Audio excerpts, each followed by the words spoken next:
Ketika Yesus mendengar kabar itu, ia berkata, penyakit itu tidak akan membawa kematian, tetapi akan menyatakan kemuliaan Allah.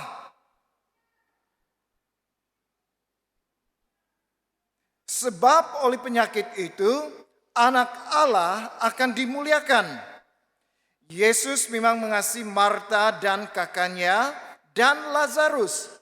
Namun setelah didengarnya bahwa Lazarus sakit, ia sengaja tinggal 2 hari lagi di tempat di mana ia berada. Tetapi sesudah itu ia berkata kepada murid-muridnya, mari kita kembali lagi ke Yudea. Saudara dan saudara yang dikasihi dalam Tuhan Yesus, bagaimanakah kita mengetahui bahwa musibah atau kematian Lazarus itu diizinkan Tuhan berlaku dalam keluarganya? Adakah Tuhan sudah tidak peduli atau Tuhan tidak mengasihi 3 bersaudara ini? Maria, Marta, dan Lazarus. Sehingga Tuhan mengizinkan musibah kematian Lazarus menimpa dalam keluarga mereka. Jadi ayat yang saya baca sebentar tadi dalam ayat 3, kedua perempuan itu mengirim kabar kepada Yesus. Tuhan, dia yang engkau kasihi. Dia merujuk kepada Lazarus. Kita mengetahui di sini bahwa Yesus mengasihi Lazarus. Ayat 5, Yesus memang mengasihi Marta dan kakaknya dan Lazarus. Bukan soal Tuhan tidak mengasihi mereka, maka Tuhan menimpakan nasib buruk, nasib malang atau musibah itu dalam keluarga mereka. Tetapi kita mengetahui di sini sebenarnya Tuhan memang mengasihi Lazarus, mengasihi Maria, dan juga mengasihi Marta. Fakta bahwa Tuhan mengasihi Maria, Marta, dan Lazarus itu tidak berarti bahwa orang yang dikasihi oleh Tuhan kebal terhadap musibah. Ayub contohnya. Dikatakan Ayub itu seorang yang saleh, seorang yang sangat menjaga kekudusan, bukan hanya dirinya, tetapi anak-anaknya. Dan sudah pasti Tuhan mengasihi Ayub sehingga memberkati dia dengan kekayaan, memberkati dia dengan anak-anak. Tetapi kita melihat orang yang dikasihi Tuhan sekalipun, musibah itu boleh berlaku dalam hidupnya. Jadi saudara dan saudari yang kasih dalam Tuhan Yesus, apabila kita ditimpa musibah, mungkin musibah itu kita kehilangan kesehatan, kita sakit-sakitan, ataupun musibah itu kemalangan, kita terlibat dalam kemalangan, ataupun musibah itu kita kehilangan ahli keluarga yang tersayang, ataupun musibah yang berlaku mungkin kita kehilangan mata pencarian, kehilangan pekerjaan, dan sebagainya. Ada banyak lagi nasib buruk atau musibah yang berlaku dalam hidup kita. Tetapi ingatlah satu perkara ini. Jangan kita berpikir bahwa Tuhan tidak mengasihi kita. Karena kita melihat orang yang dikasihi Tuhan pun, Tuhan izinkan musibah itu terjadi di dalam hidupnya. Dalam ayat yang ke-6, namun setelah didengarnya bahwa Lazarus sakit, ia sengaja tinggal 2 hari lagi di tempat di mana ia berada. Dalam ayat 6 itu Yesus tahu, Yesus mendengar Lazarus sakit. Yesus tahu. Tetapi yang herannya dikatakan firman Tuhan, dia sengaja tinggal 2 hari lagi. Kalau hal kecemasan, ada keluarga yang sakit, kalau kita diberitahu sudah pasti kita akan tergesa-gesa untuk berjumpa dengan orang itu atau bertemu dengan orang itu di hospital. Tetapi ketika dikabarkan tentang Lazarus, Yesus sengaja tinggal 2 hari lagi. Saudara dan saudari yang kasih dalam Tuhan Yesus, musibah kematian Lazarus yang diizinkan Allah bertujuan untuk menyatakan kemuliaannya. Jadi kalau kita mengalami musibah di dalam hidup kita, jangan kita mengatakan Tuhan tidak mengasihi kita. Tuhan mengasihi kita.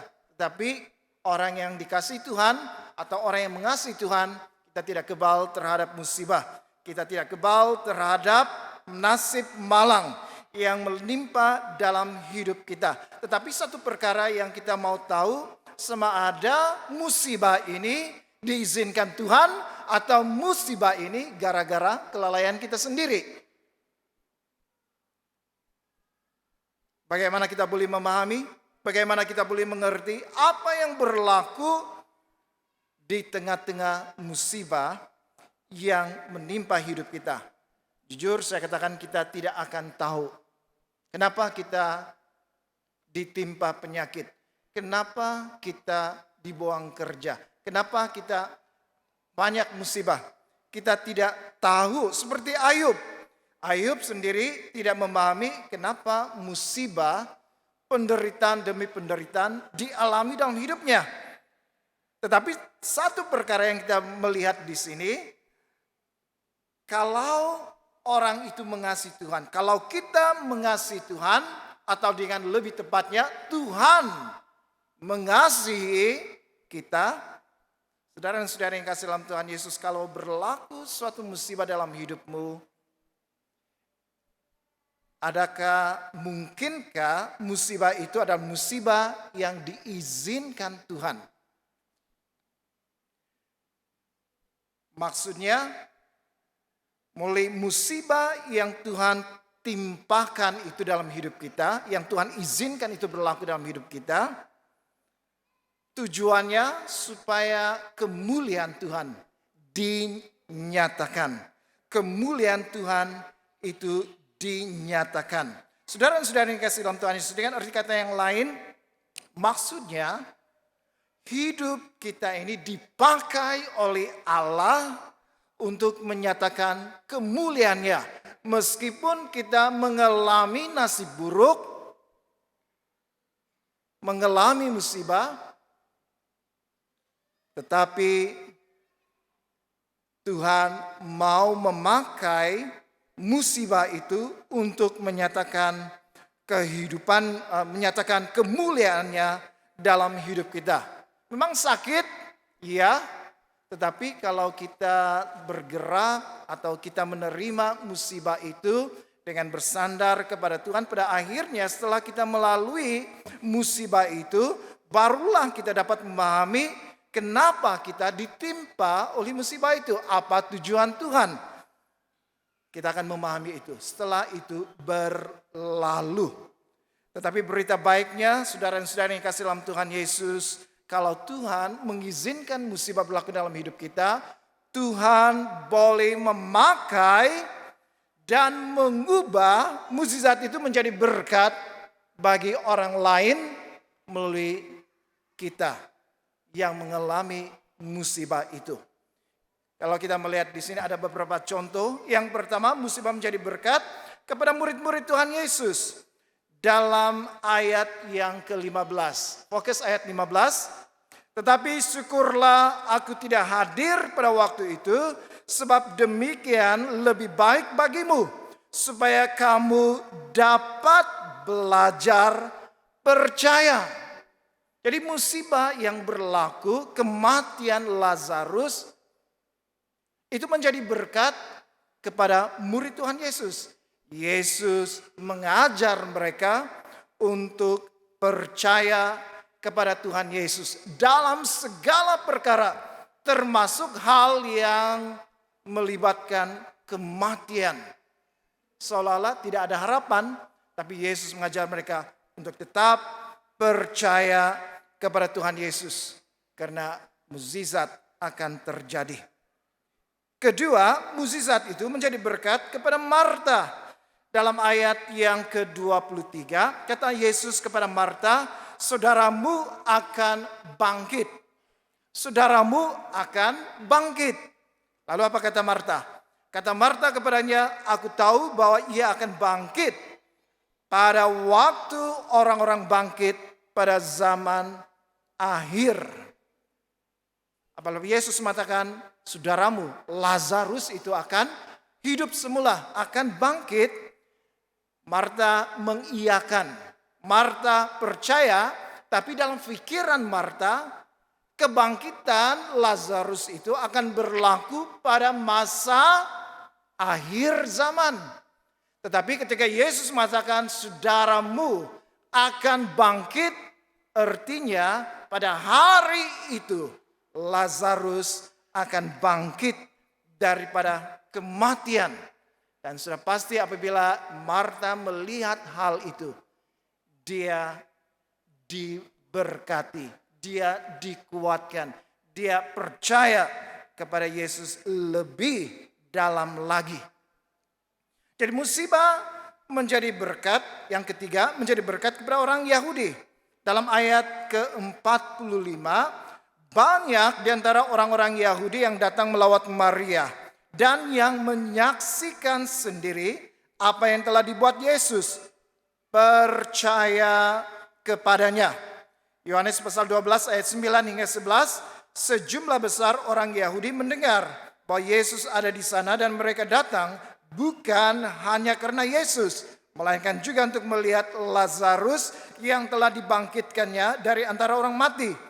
Lalu imam-imam kepala bermuafakat untuk membunuh Lazarus juga, sebab karena dia banyak orang Yahudi meninggalkan mereka dan percaya kepada Yesus. Saudara-saudara yang kasih dalam Tuhan Yesus, musibah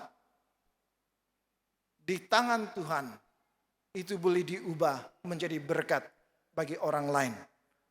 Sehingga orang Yahudi melihat orang yang mati, tetapi orang itu dihidupkan semula.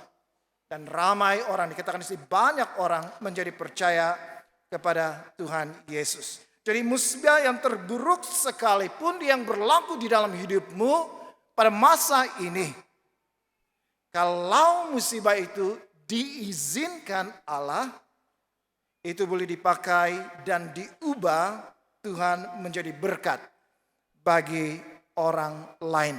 Persoalannya, pada waktu kita ditimpa musibah, adakah kita merelakan hidup kita ini dipakai menjadi berkat kepada orang lain? Mulai musibah kita menjadi berkat kepada orang lain. Biasakan dalam kelompok sel kita berkongsi kesaksian. Kita ceritakan masalah kita dan dalam masalah itu Tuhan menolong kita menyelesaikan masalah itu. Sehingga rekan-rekan yang lain yang mendengar mereka diberkati. Ini musibah, ini masalah, ini nasib malang yang menimpa kita. Tetapi Tuhan mengubahnya menjadi berkat kepada orang lain. Saudara-saudara yang kasih dalam Tuhan Yesus, ada seorang wanita, dia putus asa dalam hidupnya. Ada masalah demi masalah, ada musibah demi musibah berlaku dalam hidupnya. Sehingga dia mengalami keputusasaan dan berpikir untuk membunuh diri. Suatu hari dia naik di sebuah bangunan, kemudian dia terjun. Karena sudah putus asa. Apa yang terjadi? Dengan kehendak Tuhan, perempuan itu, wanita itu tidak mati. Dia dimasukkan di hospital dan setelah dirawat, dia berjaya diselamatkan. Tetapi wanita ini lumpuh karena patah kakinya. Lalu bertahun-tahun selama dia menjalani kehidupannya sebagai seorang wanita yang lumpuh, dia menyalahkan Tuhan. Kenapa Tuhan tidak izinkan saya mati? Saya sudah mau bunuh diri saya. Tapi Tuhan selamatkan saya. Kenapa Tuhan? Dia selalu menyalahkan Tuhan. Dia hidup, tapi sekarang dia lumpuh. Dan suatu hari, setelah bertahun-tahun hidup dalam kepahitan, dia merenungkan musibah yang terjadi dalam hidupnya. Tapi kali ini dia tidak melihat itu dari sudut negatif. Dia melihat itu dari sudut yang positif. lalu dia menyadari kenapa Tuhan mengizinkan musibah itu terjadi dalam hidupnya.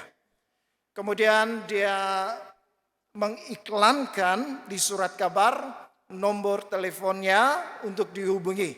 Dan dikatakan di situ, kepada sesiapa yang mau membunuh diri, sila hubungi nomor telepon ini. Jadi ramailah orang yang berpikir mau bunuh diri, nampak itu iklan, lalu mereka menghubungi perempuan ini. Dan wanita ini mengungsikan kesaksian hidupnya.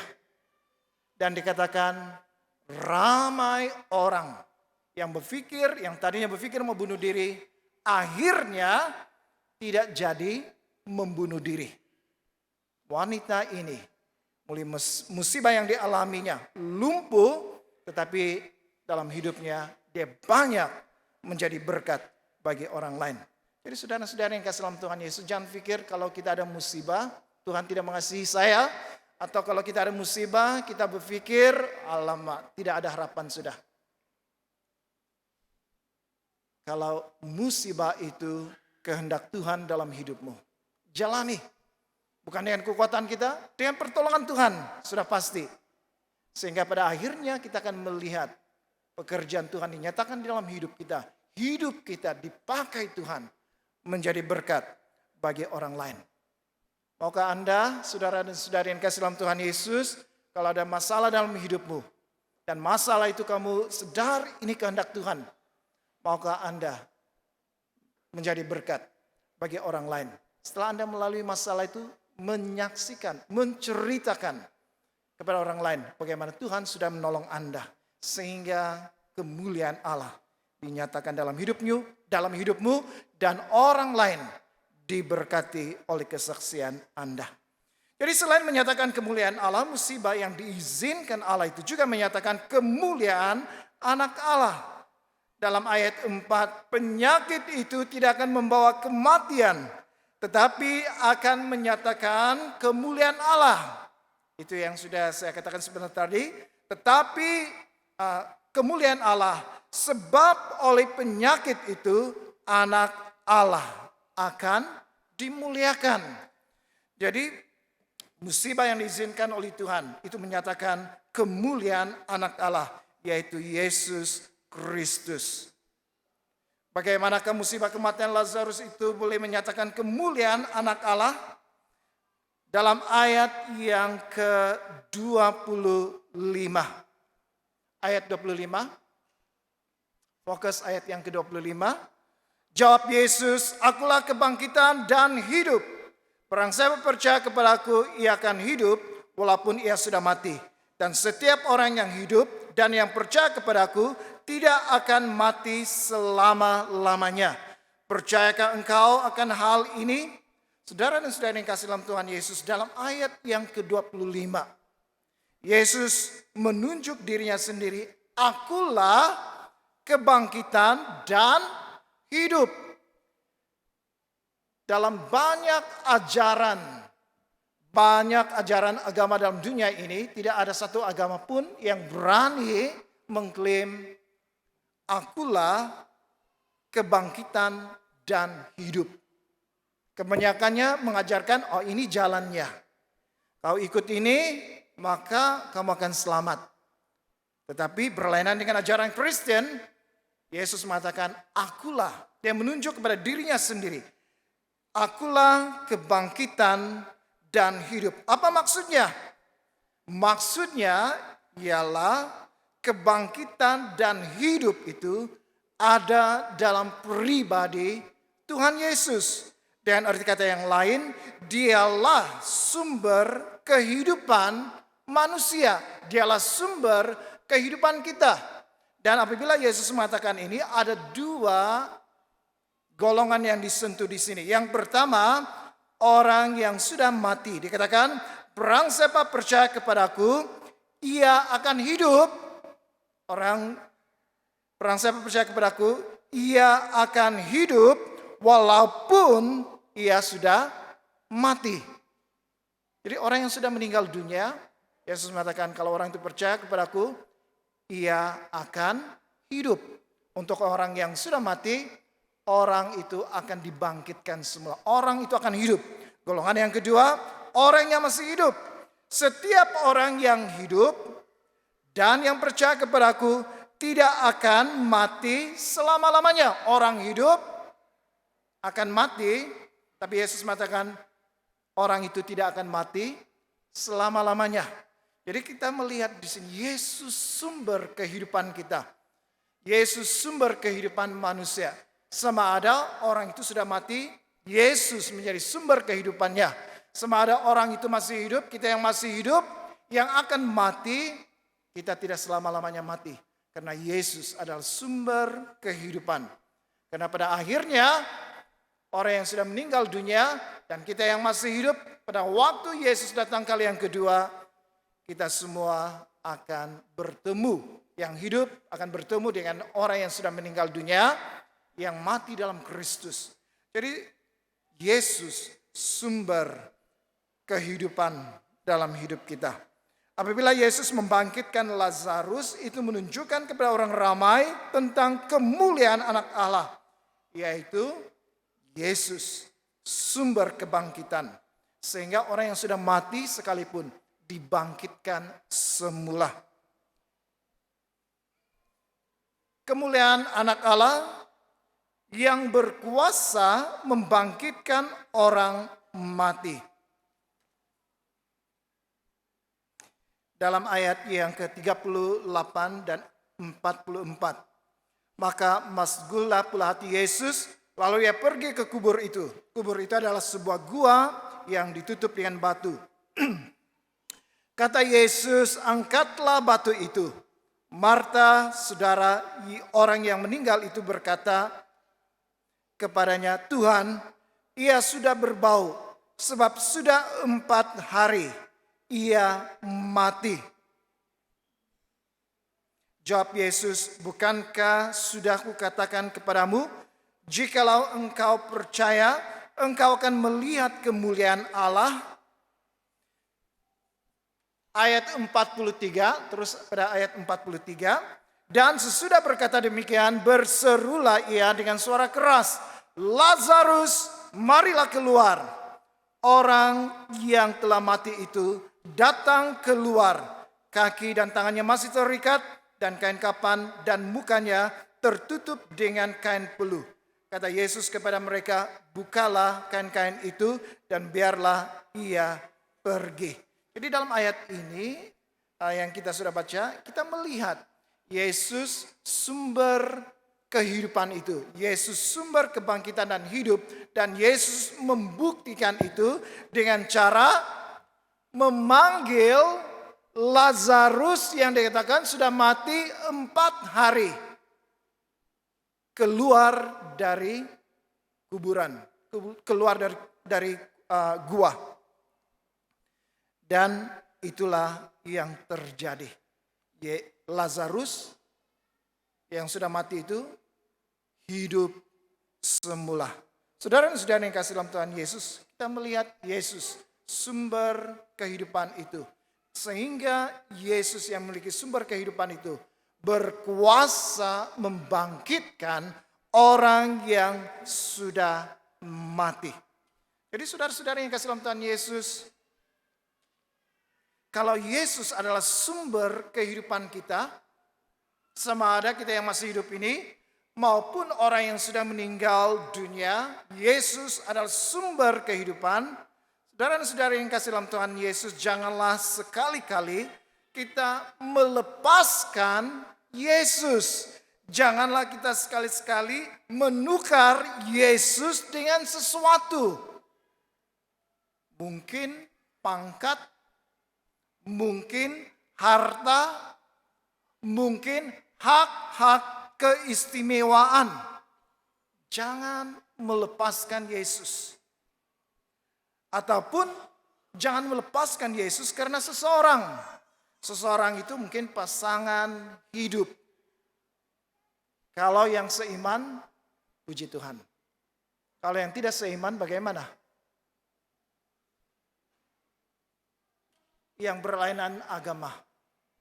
Jangan beri alasan, oh saya bawa dia, tarik dia untuk percaya Tuhan Yesus. Kebanyakannya orang yang mengatakan begitu, dia yang kena tarik. Tukarlah namanya. Dulu namanya Yusuf, sekarang sudah jadi Abdullah. Dulu namanya Diana, sekarang sudah jadi Fatimah. Menukar Yesus untuk seseorang, kalau dia adalah sumber kehidupan kita, kebangkitan dan hidup kita, kenapa kita mau tukar Yesus dengan hal-hal yang lain? Itu seperti Esau ketika dia menukar hak kesulungannya, menjual hak kesulungannya kepada Yakub dengan semangkuk kacang merah. Saudara dan saudari yang kasih dalam Tuhan Yesus, ada seorang anak kapal terjatuh dalam lautan yang bergelora. Kemudian anak-anak kapal yang lain, mereka melimparkan pelampung yang diikat dengan tali dalam usaha untuk menyelamatkan anak kapal yang sedang lemas ini.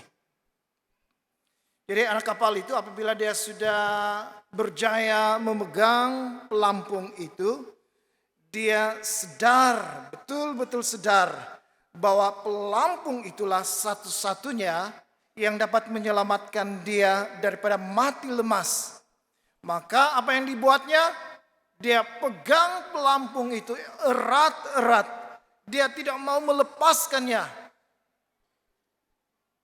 Walaupun arus ombak itu memukul keras tubuhnya, dia tetap pegang pelampung itu sehingga anak-anak kapal yang lain menarik dan berjaya menyelamatkan dia. Jadi saudara-saudara yang kasih dalam Tuhan Yesus, kalau kita tahu Yesus itu sumber kehidupan kita, kenapa kita mau tukar dia dengan sesuatu yang lain? Mungkin kita boleh memperoleh harta, memperoleh pangkat, memperoleh kemasyhuran dalam dunia ini. Mungkin kita boleh dapat istri atau suami, tetapi dari agama yang lain, sehingga kita yang melepaskan Yesus karena pasangan hidup. Saudara dan saudari yang kasih dalam Tuhan Yesus, saya teringat firman Tuhan mengatakan, apa gunanya kita memiliki seluruh dunia ini, tetapi kita kehilangan nyawa kita. Jadi jangan lepaskan Yesus.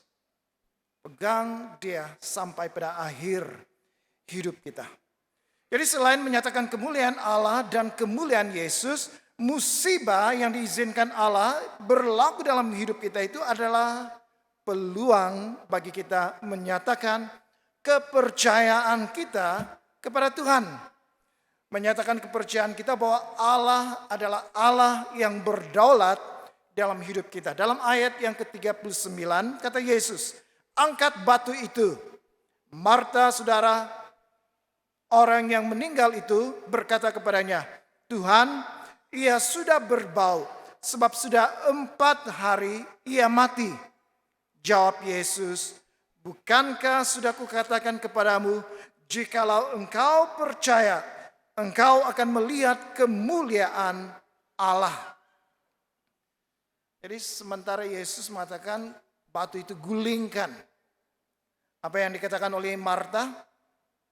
Marta dia mempertimbangkan keadaan Lazarus. Sudah 4 hari, sudah pasti badannya mengeluarkan aroma bangkai, ya, karena sudah mati kan, berbau. Dengan arti kata yang lain, apabila dia mengatakan itu, seolah-olah dia mengatakan kepada Tuhan Yesus, mustahil, Lazarus ini sudah mati. Mustahil, Lazarus ini hidup lagi. Seolah-olah berkata seperti itu. Karena dia mengatakan 4 hari sudah mati. Kemudian dia mengatakan tubuhnya sudah mengeluarkan bau.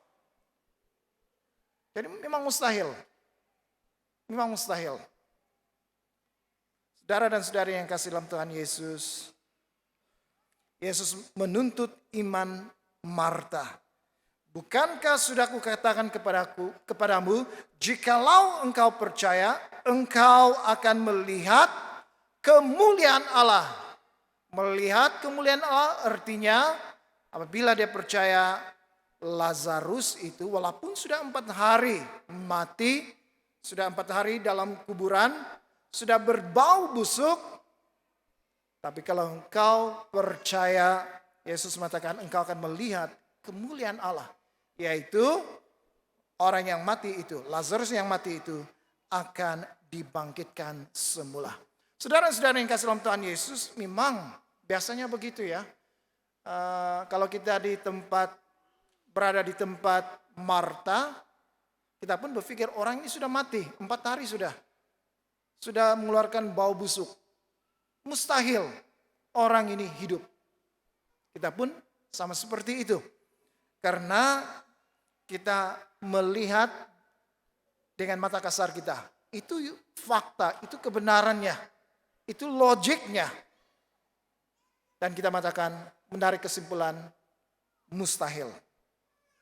Tetapi Allah yang kita sembah itu bukanlah Allah yang kita sembah itu ialah Allah yang penuh dengan kejutan. Apa yang mustahil bagi manusia, mungkin bagi Allah. Kenapa? Karena Dia berdaulat dalam hidup kita.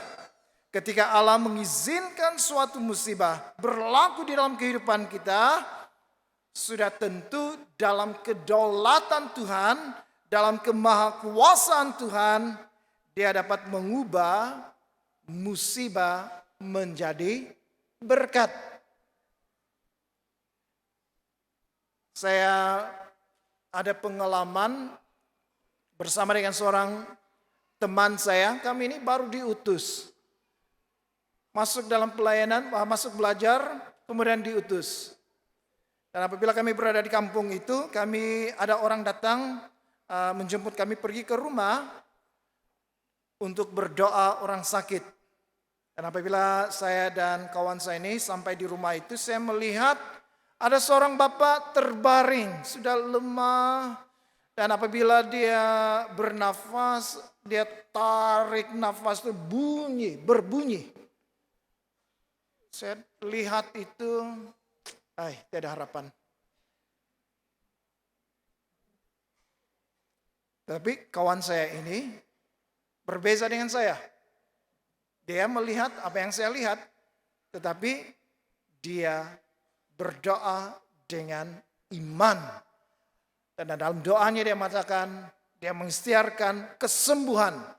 Saya berpikir, macam mana orang ini ya. Sakitnya teruk, kemudian kawan saya cakap lagi mengikhtiarkan kesembuhan. Dalam pikiran saya dalam beberapa hari ini, beliau ini akan pergi, meninggalkan dunia ini. Itu yang ada dalam pikiran saya. Saudara dan saudara yang kasih dalam Tuhan Yesus, setelah balik, saya menunggu. Sampai begitu sekali. Saya tunggulah. Keesokan harinya, anak beliau itu datang memberitahu kepada saya. Dari jauh saya nampak,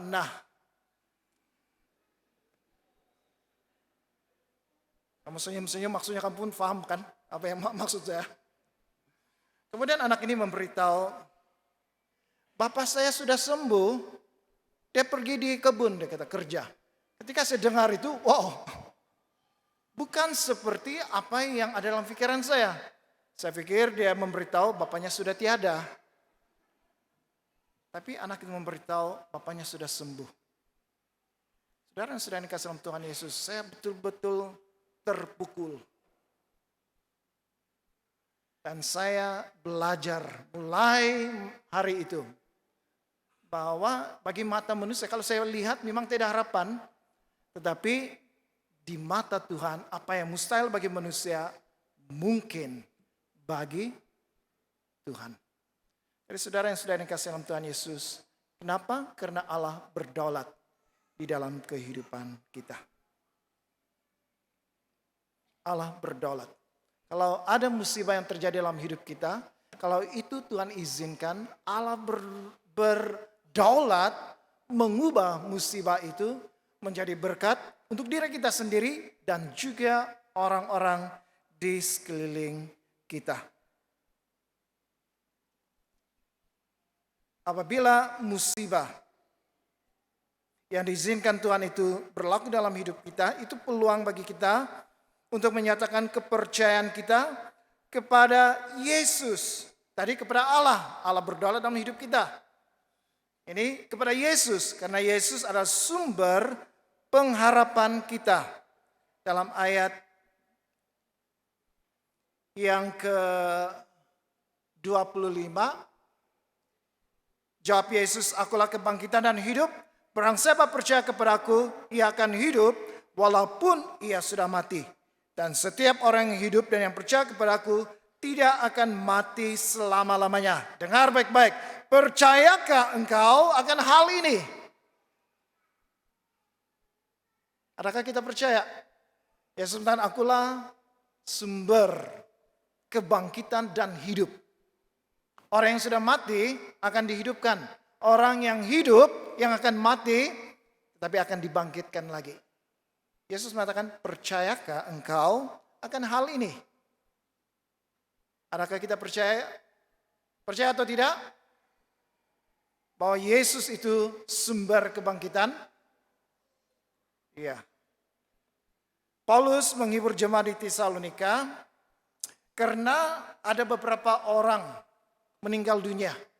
Karena pada waktu itu ada fahaman bahwa Tuhan akan datang dengan secepatnya. Lalu mereka menanti-nantikan kedatangan Tuhan Yesus. Tapi dalam kalangan jemaat itu ada anggota yang meninggal dunia.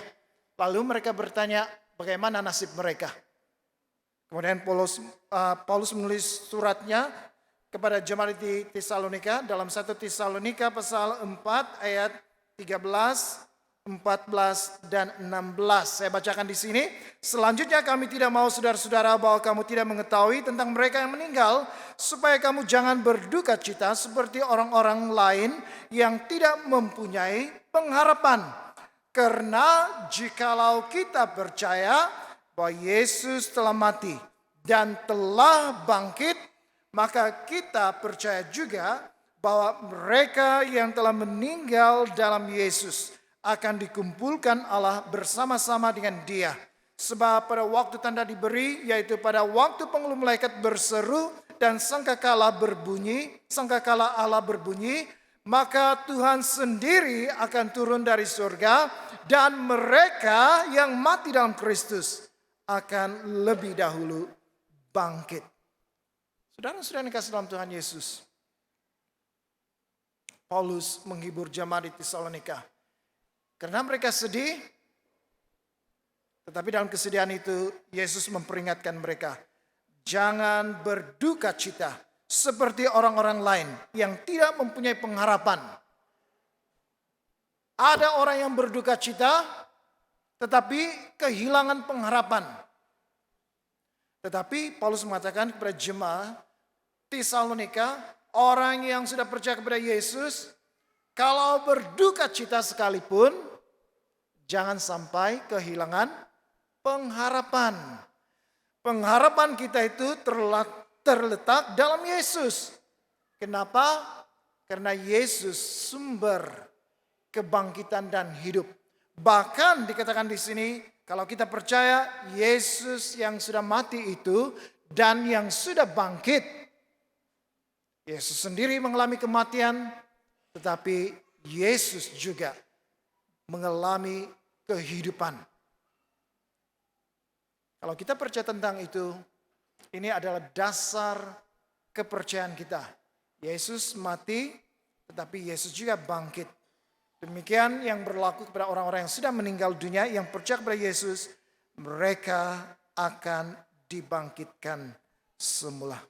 Saudara yang sudah nikah dalam Tuhan Yesus, jadi tetap percaya kepada Yesus. Karena dialah sumber pengharapan kita. Dialah yang memberikan kebangkitan kepada orang yang sudah mati.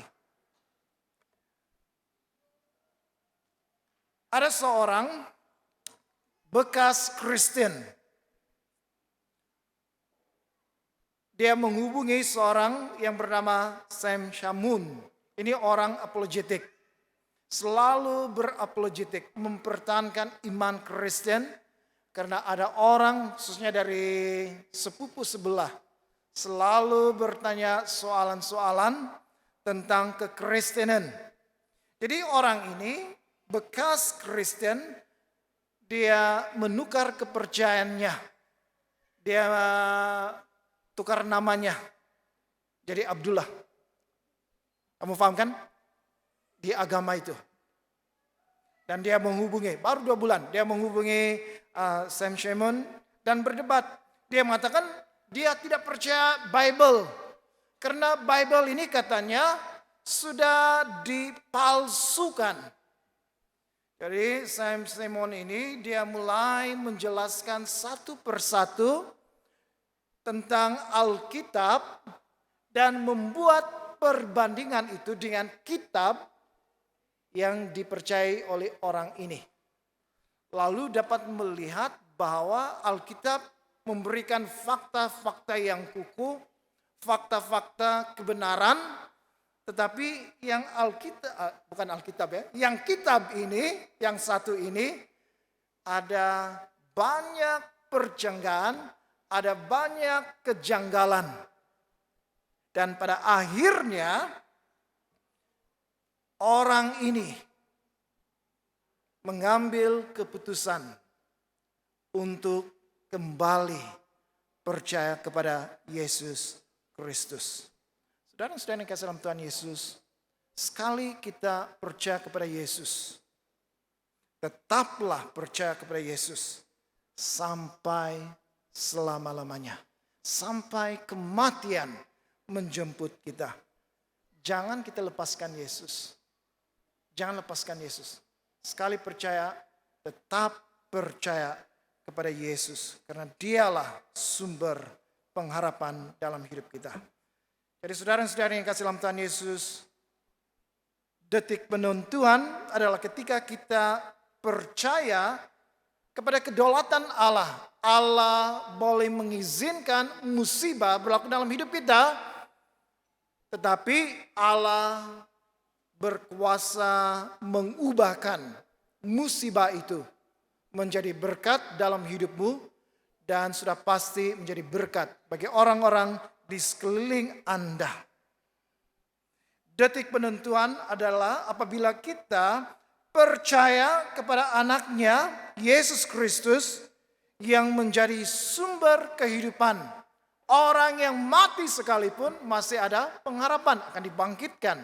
Orang yang masih hidup, kita yang masih hidup, yang akan meninggal dunia, tidak selama-lamanya kita akan mati karena kita juga akan dibangkitkan.